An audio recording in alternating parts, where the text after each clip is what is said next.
permettre à ce qu'on puisse déceler. On a décelé le problème et on a proposé la solution. Comme l'a dit l'ingénieur, Lualaba, c'est une zone qui est connue. Il y a des sociétés qui sont en train de polluer, non seulement polluer avec la poussière, mais ils polluent aussi avec cette poussière est minéralisée. Et le risque est tellement grand et que sur le point environnement, nous avons proposé les brumisateurs afin qu'on puisse donner la solution, pas seulement pour les miniers, mais pour toute la population. C'est qu'en faisant quoi? En commençant par d'abord stopper les usines qui font la pollution, c'est-à-dire mettre une barrière à partir les sociétés minières, parce que leur pollution est minéralisée, qui est cancérogène. Et à cela, nous pouvons aussi, avec le brumisateur, faire la désinsectisation, désodorisation,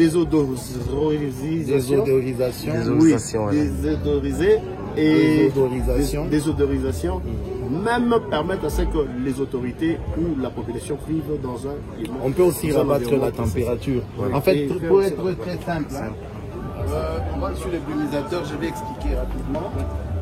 La pollution, elle émane de l'activité minière. Et on sait que les opérations minières sont créatrices des poussières. Et ces poussières-là se répandent dans l'environnement, même au-delà des zones d'activité minière. C'est pour ça que nous devons placer les brumisateurs. C'est une technologie nouvelle. On va placer les brumisateurs pour essayer d'humidifier l'atmosphère, de manière à créer une sorte de brume. La brume, c'est juste une sorte de petite pluie qui va faire que tout ce qui est en suspension dans l'air, que ce soit les gaz nocifs, que ce soit les particules en suspension, on va les rabattre et l'air va être purifié. Et c'est la première fois qu'on le fait au Congo, ça n'a jamais été fait ailleurs. Le premier brumisateur qu'on a livré au Congo, c'est à Kamoa. On est en train de faire la première expérience avec eux. Vous voyez, il est là. Là, nous sommes, c'est le chantier Kamoa, où on est en train de monter le premier brumisateur. Mais on peut aussi faire de la lutte en temps réel, avec des capteurs qui mesurent le degré de pureté de l'air. À tout moment, dès qu'il y a un seuil qui commence à être alarmant, directement les capteurs nous donnent le signal et directement on peut commencer à pulvériser de sorte que la population et l'environnement restent sains. Ça c'est le premier chantier. Le deuxième chantier que nous faisons c'est les boules. Les boules ici, ce sont des boules extinctrices, mais elles ont une particularité qu'elles ont des percuteurs qui permettent que, en cas de menace d'incendie, au lieu de laisser que les incendies se propagent pour prendre une certaine ampleur, mais avec ces boules-là, le percuteur enclenche directement la boule. Et nous avons le cas ici où on a simulé un incendie et vous voyez, il y a l'incendie là-bas et nous avons la boule et directement on peut jeter la boule et elle met fin à l'incendie. C'est-à-dire que vous pouvez être à la maison, vous pouvez être chez vous, dès qu'il y a un départ d'incendie, si vous avez ça, directement vous êtes épargné d'avoir une maison qui se brûle, tout ça. Vous savez que nous avons des services anti-incendie qui ne sont pas très bien. On a tout le temps des écoles qui se brûlent, on a des bâtiments qui se brûlent, les gens qui ont investi. Mais ici, il y a une solution qui a été montée par l'un de nos partenaires qui est en France, à Paris, et qui permet aujourd'hui de sécuriser nos maisons, nos investissements et tout ce que nous sommes en train de faire. Alors, l'autre projet que nous faisons, c'est un projet d'innovation avec les portiques autoportantes.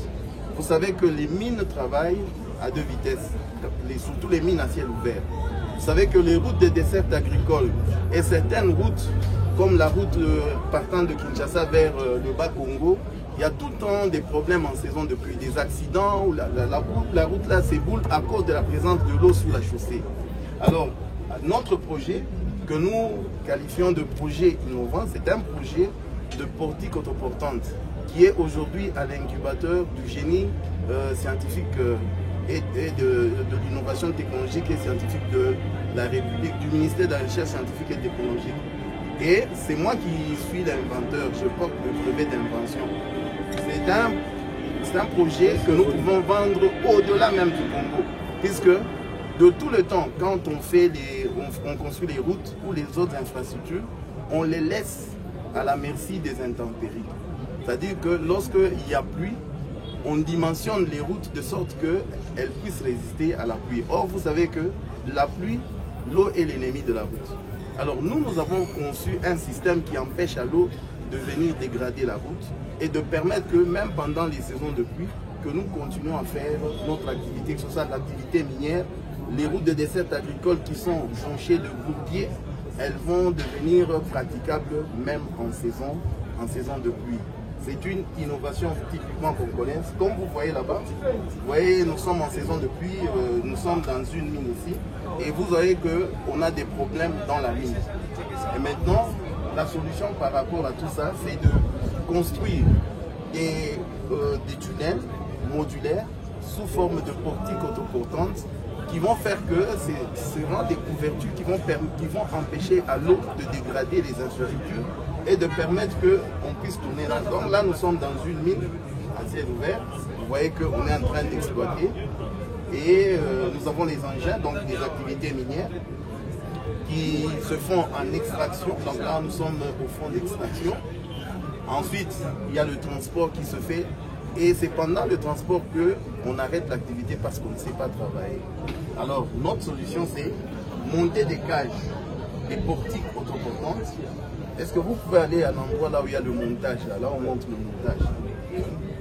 Donc, c'est de monter des cages qui vont permettre, comme nous sommes sous couverture là, nous pouvons faire nos activités à l'intérieur ici. C'est exactement ce que nous avons conçu et nous portons le brevet d'innovation. Rien que pour une seule mine ici, quand on fait des simulations, la mine perd, rien que pour les arrêts dus à la pluie, plus de 300 millions de dollars chaque année. Rien qu'une seule mine. Donc si nous mettons, nous transposons cette perte à l'échelle de toutes les mines ici au Katanga et même en République démocratique du Congo, l'activité, notre économie est sensiblement impactée par la pluie. Et donc il faudrait que nous puissions trouver une solution pour que nous puissions donner à notre économie de rester dynamique, quel que soit le temps, quelles que soient les intempéries. Et ça, c'est un produit typiquement congolais et que nous sommes en train de faire avec tous les jeunes que vous voyez autour de nous. Nous implémentons l'industrie minière avec des innovations. Alors, on a aussi un autre projet, c'est les groupes électrogènes à magnétron. Les groupes électrogènes à magnétron, c'est des groupes électrogènes qui fonctionnent sans carburant, sans quoi que ce soit, zéro émission de gaz et tout ça. Alors, nos groupes ici sont capables de donner chacun 1 mégawattheure. Nous avons des problèmes de délestage, nous avons des problèmes d'insuffisance d'énergie, nous avons des quartiers qui se construisent et nous avons toujours des problèmes d'énergie. Nos barrages ne sont pas actuellement taillés pour desservir la population. Alors, pour faire à très court terme ce projet, nous pouvons proposer cette solution ici qui va permettre que nous arrêtions les délestages dans les hôpitaux, nous arrêtons les délestages dans les morgues, là où il y a souvent des problèmes, là où on ne respecte plus la chaîne alimentaire. Vous savez que le froid doit se maintenir par rapport à tout ce que nous mangeons. Mais avec les problèmes que nous avons avec la SNEL, nous, on mange parfois des choses qui se dégradent et qui peuvent donner des cancers à la suite, grâce à la rupture de la chaîne alimentaire, la chaîne de froid. Et nous avons la solution.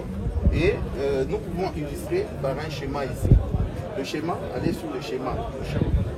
Vous voyez ici, c'est un schéma classique où généralement pour les barrages hydroélectriques, vous avez la production. Donc il faut d'abord construire le barrage. Si vous voulez électrifier quelque part, vous construisez le barrage, ça vous prend 3-4 ans. Et pendant ce temps, le problème demeure. Les gens n'ont pas toujours d'électricité. Mais avec notre système ici, donc vous partez directement du magnétron, vous faites le transport de la haute tension et vous transformez ça pour que ça devienne une moyenne tension et vous pouvez en faire tous les usages communs. Et ça ne prend que 1 à 2 mois pour faire la mise en place. Donc si aujourd'hui le gouvernement adhère à notre projet ici, mais le gouvernement aura résolu de manière très rapide le problème d'insuffisance d'énergie dans certaines parties.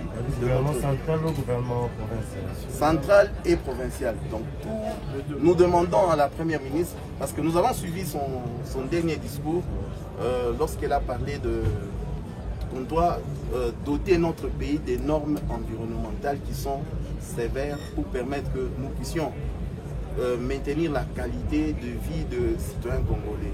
Et je pense que la solution, vous l'avez trouvée à travers tous les projets que nous avons présentés ici. Et ce sont des solutions typiquement congolaises. Et ici, au Lualaba, nous souhaitons que Madame la gouverneure du Lualaba puisse venir voir. Parce que ça ne se passe pas ailleurs. Nous sommes chez elle. Elle doit être la première à venir nous voir pour que nous puissions l'aider à construire dans la vision du chef de l'État le programme qu'elle est en train de faire de si bonne manière. Avez-vous toqué la porte dans son bureau? 2-3 fois, on est parti la voir. On a des accusés de réception. Mais comme c'est trop technique, généralement, je crois que bon, les gens aimeraient voir peut-être un blanc qui vient parler des projets aussi innovants. Mais comme c'est un Congolais, peut-être ça traîne. Nous espérons qu'avec son cœur, elle est sensible. Ce sont des projets qui vont transformer la vie des Congolais. Présentez-vous. Je m'appelle Emmanuel Kabea. Je suis inventeur, innovateur et j'ai un brevet d'innovation depuis 2019 sur les portiques autoportantes. Je suis lauréat de la masterclass des inventeurs congolais parmi les 100 qu'on devait promouvoir en entreprise. Mais grâce à nos moyens, grâce à tous mes collaborateurs, nous essayons de tenir, nous essayons de faire de notre mieux pour, avec le peu de moyens que nous avons, essayer d'implémenter Covésie et la République démocratique du Congo avec des innovations qui feront parler de la République démocratique du Congo. Merci à vous. En fait, par rapport au corridor, nous pensons que le projet de portique autoportante, c'est un projet qui va permettre la fluidité. Parce que comme le volume des matières qu'on doit exporter vers l'extérieur sera très grand, on en a parlé, il y a dans le volet route et le volet rail. Je pense qu'il y a toujours des parties où il y a des fortes pentes qui feront qu'à un moment donné, il y aura des congestions. Et en mettant les portiques autoportantes sur certaines parties, je pense que le corridor sera beaucoup plus d'utilisation, quel que soit le temps, quelles que soient les intempéries. Et puis, avec les portiques autoportantes, nous prolongeons la durée de vie des ouvrages. La route, au lieu de faire une année, on fait une route aujourd'hui, une année après la saison de pluie, elle est complètement défoncée. Avec des portiques autoportantes, nous assurons la longévité et la durabilité des routes. Merci à vous pour la question.